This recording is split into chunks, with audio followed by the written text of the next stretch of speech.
The scar on my chest feels itchy, like a spider crawling under my skin.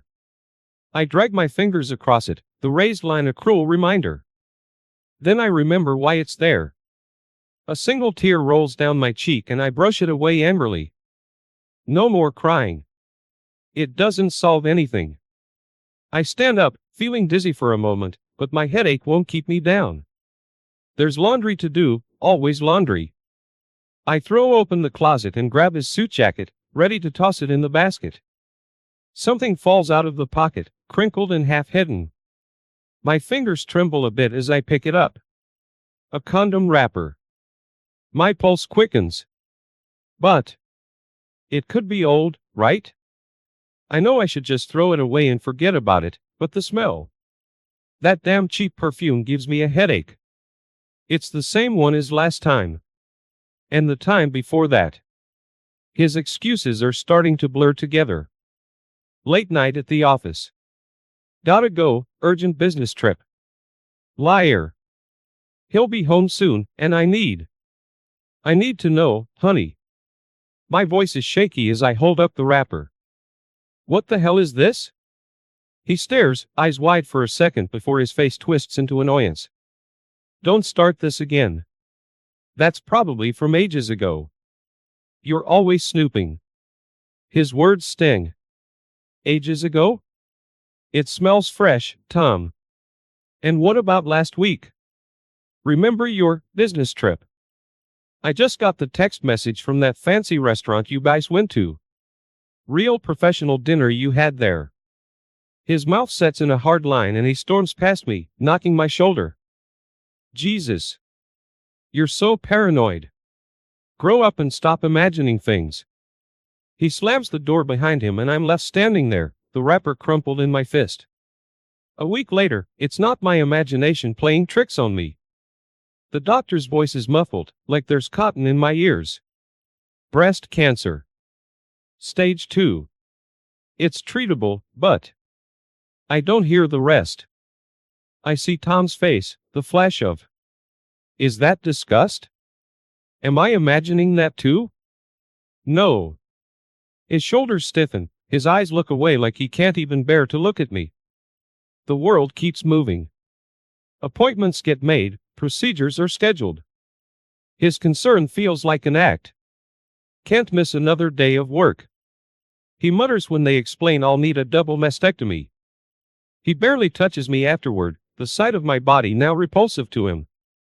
The bandages come off a week after surgery, and I almost don't want to look. Tom does though, and the scowl that crosses his face is like a punch to the gut. He hasn't touched me properly since. Just quick, half-hearted hugs like I'm made of glass. Fragile. Disgusting. More like.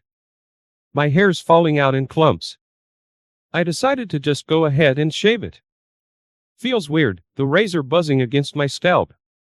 When I look in the mirror, I don't even recognize myself. I look sick, and tired, and old. Tom keeps dropping hints. There are wigs, you know, for after treatment.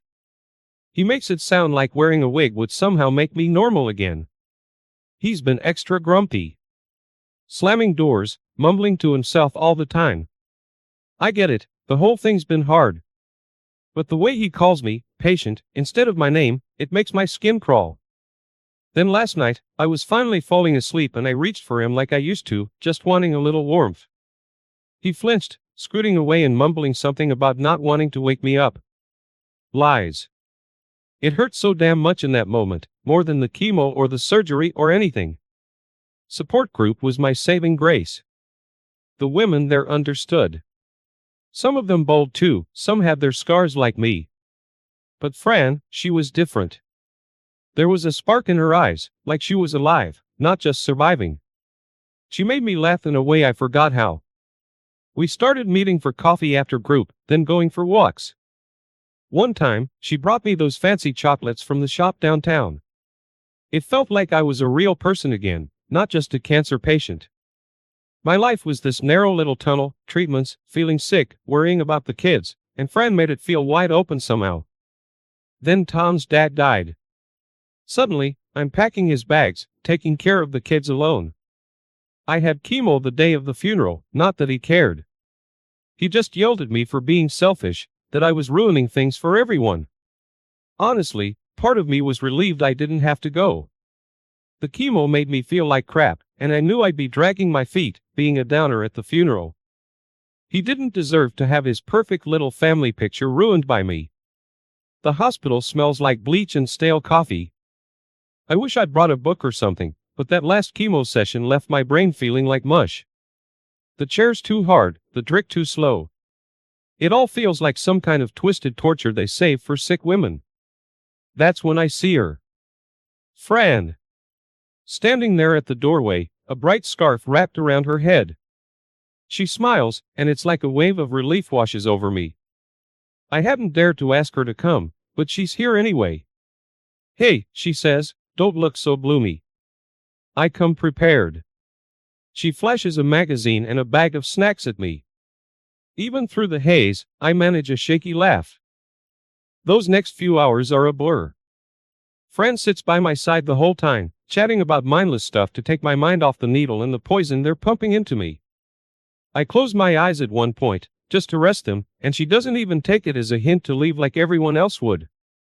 The worst comes later, once they've unhooked me and sent me home. My stomach twists and turns, and I just know what's coming. Fran doesn't flinch. She holds the trash can steady as I heave, and brings me a cold washcloth for my face afterward. I'm shaking too much to even do that for myself. You okay? She asks, and there's no pity in her voice, just a quiet concern that makes me want to cry all over again. I nod, but it feels like another lie. Take off your wig, she says suddenly, and I'm so startled I just stare at her. It's probably itchy anyway, and you're just going to sweat right through it. Before my brain can think of any excuses, she's already gently lifting the wig off. I see her eyes widen for a second, but she doesn't say a word. Just takes a damp cloth and wipes my bald head. You're beautiful, she whispers. I feel the tears start to well up, stupid tears of gratitude, and she pulls me into a hug. It's the first real hug I've gotten in so long. You want to watch a stupid movie or something, she asks later. I can't summon the energy to argue. She makes some popcorn and brings in a stack of DVDs. We end up watching some ridiculous rom-com, the kind I would have hated before all this. But Fran keeps making these goofy comments that make me laugh through the nausea. This guy's an idiot, she whispers at one point, and something about her tone makes me look over. She's holding a joint between her fingers. It takes me a moment to process the offer. I haven't done that in forever, I manage to mumble. It might help with the tummy troubles, she says with a shrug, and a good laugh can't hurt either. The room smells like Fran's perfume mixed with the faint scent of weed. My head feels foggy, still spinning a bit. We ended up talking half the night, about dumb stuff mostly, but it felt good to talk to someone, to feel normal for a few hours. The kisses happened gradually, laughter turning into lingering glances, a brush of hands on the couch. And suddenly, her lips were on mine. It felt good. Not like Tom's kisses, which had become stiff and formal. Fran's kiss was soft, and tasted of freedom somehow. Of wanting something, not just needing it. Then she pulled back. Not like this, she murmured. You're not. You're not in your right mind, and I won't take advantage. Her eyes were soft but serious. I wanted to protest. No, wait, she was right. The chemo had left me shaky and weak, and the joint. I was vulnerable. Fran saw that, even when I couldn't admit it to myself. We fell asleep on the couch, tangled up together like when my kids were little and would climb into bed with me. I woke up feeling weird. A mix of excitement and absolute dread. The memories of the night came flooding back. The kiss, the way Fran looked at me before she fell asleep. And suddenly, it wasn't just about feeling good in the moment anymore. It was about wanting more. The next morning, I kept busy. I cleaned the kitchen like a madwoman, scrubbing until my hands were raw. All to avoid looking at the phone and the little bubble that said she'd texted. I kept thinking about the kids. They'd be back in a hole and hide. Guilt gnawed at me every time I laughed with them, every bedtime story I read. They didn't deserve this mess, but I couldn't stop thinking about her. Sometimes, I'd catch my reflection in the mirror and see a stranger. I saw friends' eyes looking back at me sometimes, and it thrilled and terrified me all at once. One morning, I couldn't stand it anymore.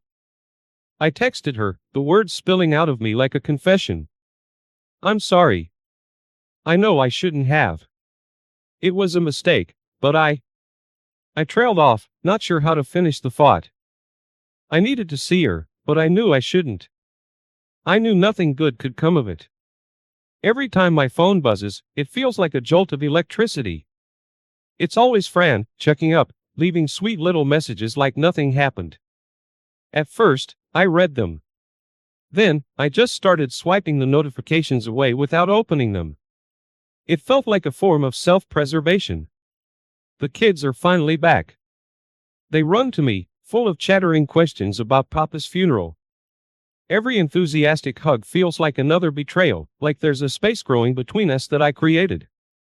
I force a smile, the same one I've been practicing on myself in the mirror every morning, and say all the right mom things. That afternoon, when the kids are doing their homework, I sneak off to the bathroom. My hands are shaking when I unlock my phone, a mix of fear and longing washing over me. Fran sent a picture, her with a friend at the coffee shop, bright smile like nothing's amiss. Like my silence doesn't scream volumes. A part of me aches for that normalcy, that life without guilt and lies. Tom gets home that evening, tired-eyed but doing his best to put on a good dad show. He hugs the kids, goes over their math problems, and sits down to dinner like a normal family picture. I barely eat, my stomach clenched with disgust. His touch used to be a comfort. Now, every accidental brush of his hand makes me want to crawl out of my skin. Later, he climbs into bed beside me, expecting. It makes me want to scream. He smells like the cheap perfume, the one from his affairs. All I can think about is Fran. The way her hands felt on my skin, the tenderness in her eyes. Not tonight, I managed to choke out. It's the first time I've ever refused him. His face twists in irritation, he's not used to it. Okay, you're still feeling rough, I get it, he mutters, but I can tell he's annoyed. He rolls away, and the relief I feel is tainted with shame and a strange sort of thrill. That night, I lie awake, staring at the ceiling. I see Fran's face, then Tom's, the accusations in his eyes when he finds out. I don't know how much longer I can keep this charade up, the guilt and the secret burning through me. I miss Fran. I miss myself. But I feel stuck, trapped in a life I'd built on a foundation of lies and betrayal, and now there's just more to add to the pile. I should have known it would come to this. The stupid red hair, a single strand clinging to the seat of his car. I didn't even try to make up some excuse, maybe the kids tracked something in. He just stood there, staring at it with this cold look in his eyes. What is this? He demanded, his voice dangerously low. It's the same tone he's used on me 100 times, questioning, accusatory. This time though, there's something different behind it. Fear, maybe? You know what it is, I replied. I surprised myself. My voice barely shook, and this small defiance ignited something in me. He didn't yell like I expected. Instead, he went pale and started sputtering. Is this some sick joke? You think this is funny? No, Tom, I said, my voice growing stronger. You think it's funny? Sleeping around all these years, while I took care of the kids, while I went through hell with cancer. And you thought you could just get away with it? He stared at me, dumbfounded. I hadn't planned this, hadn't imagined a confrontation like this. But the words poured out of me.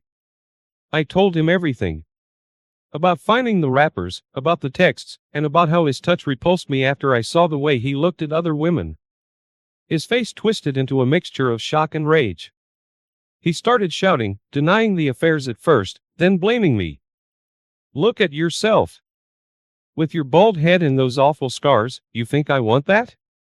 His cruelty stung, but oddly, it didn't hurt as much as it used to. So go ahead, Tom, I said, my voice shaking slightly, but determined. Yell all you want, but I'm done. Done with you. Done with feeling sorry for myself. Done with staying in this pathetic marriage. He stood there, eyes blazing with fury. And for the first time in years, I didn't shrink under his gaze. We stared at each other across the kitchen, both of us breathing heavily. "You'll regret this," he spat out. "Maybe," I replied. "But I won't regret having a life free from you." He stormed out, slamming the door behind him. And I stood there, shaking, exhilarated, and deeply afraid, all at the same time. I had no idea what was going to happen next.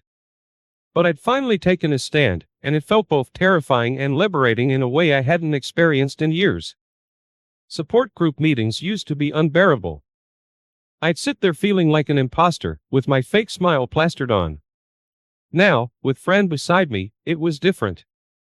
The women there saw through me, knew the cracks in my facade were real, but they didn't judge.